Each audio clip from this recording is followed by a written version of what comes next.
Hey, what's up guys? My name's Angelo. Welcome back to A Story Called Fighting.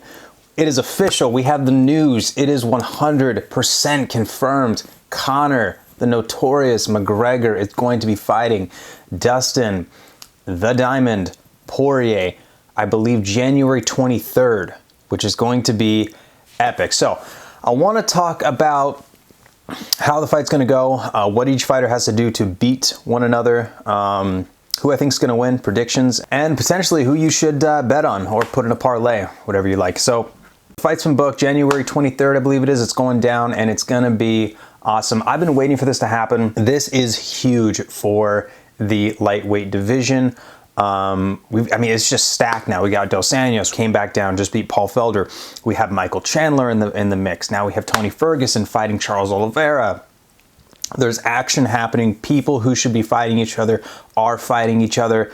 This is great. This is great. This is great. So let's look at Dustin Poirier starting off. He's improved a lot since they last met. When they last met, I don't even know if it went around. If it did, it was over by, I think, early in the second. But I think he finished him in the first. And I mean, he really smoked him. He really outclassed him, outskilled him, outboxed him. Just found positions and angles on him that Dustin just wasn't able to get on Conor. Dustin has improved quite a bit though. He's more patient, he's more calm, he has better shot selection, his boxing has gotten better, his defense has gotten better. I don't think it's going to be anywhere near as easy for Conor to beat him in the second fight as it was the first, just because of how much Dustin has improved. And even Conor has commended him for improving in the past.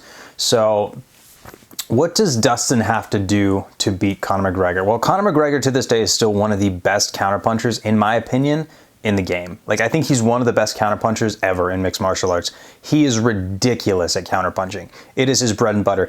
If you sit there in the range and try and come at Conor, even with your chin slightly out, slightly overextended, slightly loading up on your shots, he's going to catch you. He is a master at this. I mean, he's so good, you don't even have to be overextended. He'll still catch you. That's how good he is. So if Dustin sits there and tries to do what he did with like Dan Hooker and try and make it a war, I don't think it's going to go well for him, and I think it'll be over within 3. Even if he's mixing it up, even if he's trying to mix in takedowns and leg kicks, I still think Conor is going to catch him. And Conor just has crazy precision in his hands, and he also has a lot of power.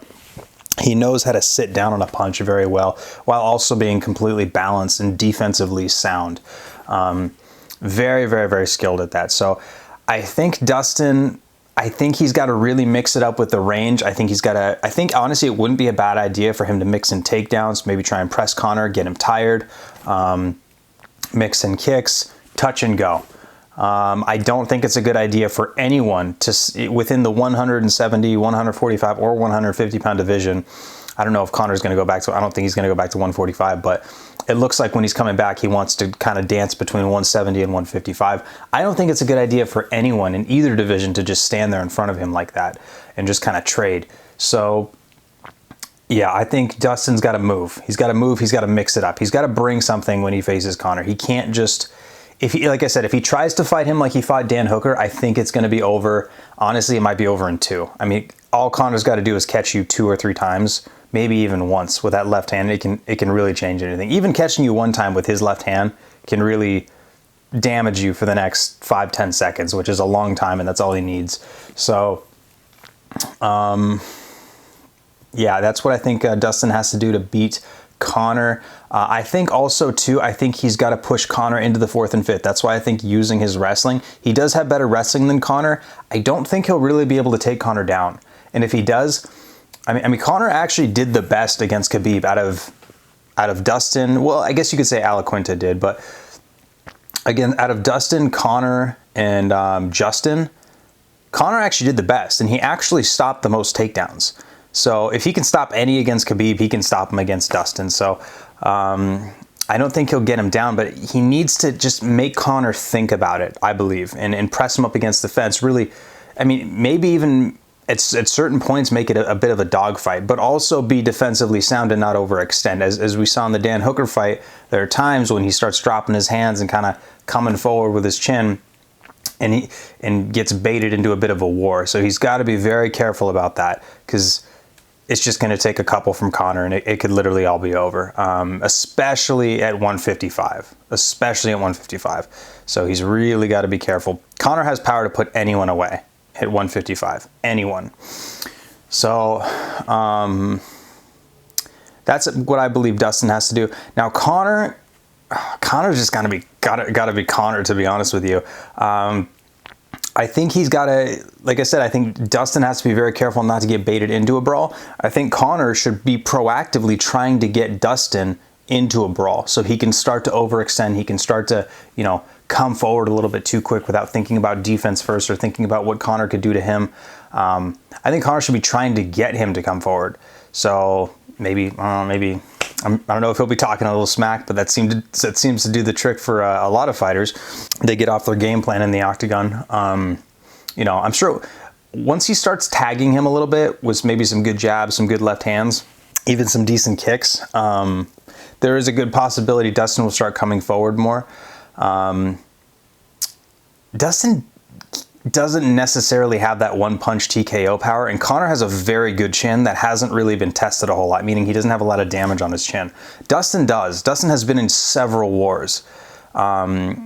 His chin still seems to be pretty good, but it's not like no one's chin is going to get better after being in wars like that. So I don't think Conor really has to worry too much about Dustin's power, like being knocked down in one punch, but he needs to be careful and he needs to be defensively sound just like he always is. Honestly, Conor just staying patient, waiting for him to come forward, hitting him with leg kicks, body kicks.